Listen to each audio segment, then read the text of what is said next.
Ақуыз адам рационының аса маңызды бөлігі. Ол жұмыртқа, сүт өнімдері, теңіз тағамдары, бұршақ тұқымдастар, ет, жаңғақтар және дәндер сияқты түрлі тағамдарға кездеседі. Қай көзден алғанына қарамастан, біз жейтін ақуыз ағзада ыдырап, кейін жаңа ақуыздар қайта түзіледі. Бұл ақуыздар инфекциялармен күресуден бастап, жасушалардың бөлінуіне дейінгі көптеген қызметтер атқарады. Қысқасы, олар атқармайтын қызмет жоқ деуге болады. Ең қарапайым деңгейде ақуыз пептидтік байланыстар арқылы бір-бірімен жалғасқан амин қышқылдар тізбегі. Моншақ тізбегіндей бұл тізбектер бұралып, бүктеліп, ақуыздың соңғы кеңістік пішінін түзеді. Біз ақуызды жеген кезде ол жеке амин қышқылдарға дейін ыдырайды.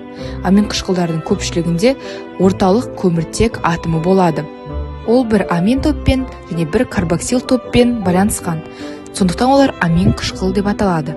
Сонымен қатар көміртек атомына бір сутек атомы және әр амин қышқылдарға тән ерекше бүйір тізбек байланысады.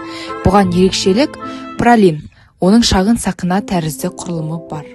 Табиғатта жүздеген амин қышқылдар болса да, адам ағзасы ақуыздардың барлық түрін түзу үшін шамамен 20 қышқылды ғана қолданады. Оларға мыналар жатады: аланин, аргинин, аспарагин, аспарт қышқылы, цистеин, глутамин қышқылы, глутамин, лицин, гистидин, изолицин, лицин, лизин, метионин, фенилаланин, пролин, серин, трианин, триптофан, тирозин және валин. Амин қышқылдарды бөлудің бір жолы ағза олардың қайсын өзі синтездей алатынын, қайсын синтездей алмайтынын анықтау. 5 амин қышқыл аланин, аспарагин, аспарт қышқылы, глутамин қышқылы және серин тағамнан алынумен қатар ағзада да түзіледі. Бұлар алмастырылатын амин қышқылдар деп аталады. Ал 6 амин қышқыл шартты түрде алмастырылмайтын болып саналады. Себебі дені сау ағза оларды қалыпты жағдайда өзі синтездей алады. Бұлар аргинин, цистеин, глутамин, глицин, пролин және тирозин. Алайда ашығу кезінде немесе кейбір тұқым қуалайтын зат алмасу бұзылыстарында олар жеткіліксіз түзіледі.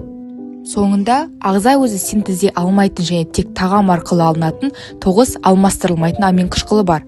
Гистидин, изолицин, лицин, лизин, метионин, фенилаланин, трианин, триптофан және валин. Тағамдық ақуыздар ағзаға өз ақуыздарын, гормондарын және басқа молекулаларын түзуге қажетті алмастырылмайтын амин қышқылдары қамтамасыз етеді.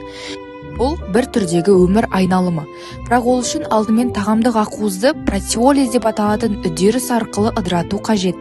Ақуызды тағамды жегеннен кейін протеолиз асқазанда басталады. Алдымен тұз қышқылы ақуызды денатурациялап, оны жазып, ферменттердің әсеріне қолжетімді етеді. Содан кейін асқазанның негізгі жасушалар түзетін пепсин ферменті іске қосылады. Пепсин ақуызды ұсақ олигопептидтерге бөледі. Олар 12 елішекке өтіп, ұйқы без бөлетін басқа ферменттердің әсерінен трипептидтерге, дипептидтерге және жеке амин қышқылдарға дейін ыдырайды. Бұл заттардың барлығы ішек жасушаларына сіңеді. Дипептидтер мен трипептидтер сол жерде амин қышқылдарға айналады. Амин қышқылдардың бір бөлігі осы жасушалардың өзінде ішек ферменттері мен жаңа жасушаларды түзуге жұмсалады. Ал көпшілігі қанға өтіп, ағзаның басқа бөліктеріне тасымалданады.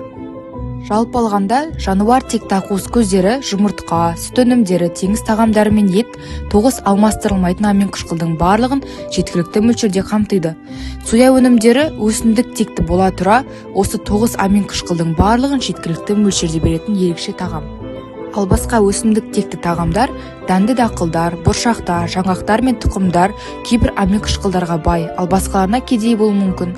Осыған қарап, жануар текті тағамдарда ақуыз көбірек деп ойлау оңай. Алайда, мысалы, бір кесе тофудағы ақуыз мөлшері 85 грамм сиыр, тауық немесе балық етіндегі ақуызбен бірдей. Ал жарты кесе жасымықтағы ақуыз бір жұмыртқадан да көп. Сонымен қатар барлық өсімдік тағамдары бірдей амин қышқылдарға кедей емес.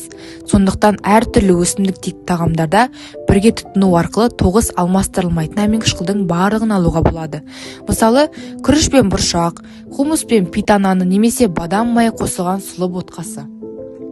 Дегенмен, көлем жағынан алғанда, жануар текті ақуыздармен бірдей ақуыз бен амин қышқыл құрамын алу үшін өсімдік текті тағамдарды көбірек жеу қажет болуы мүмкін. Осылайша біздің сабағымыз аяқталды. Назарларыңызға рахмет.